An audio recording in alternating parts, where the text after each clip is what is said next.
Pinagbabawal ng Iloilo City Social Welfare and Development Office o CSWDO ang mga menor de edad na mangaruling na walang kasamang matanda.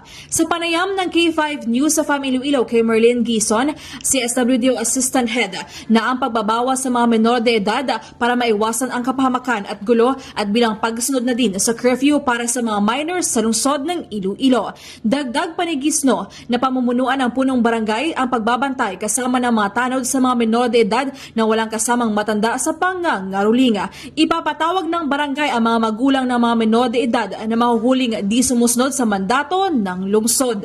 At para sa K5 Network News, ako si K5 Jenny Kauyunan na para sa Kampiyon na Balita, Serbisyo Publiko at Kasiyahan sa bawat Pilipino.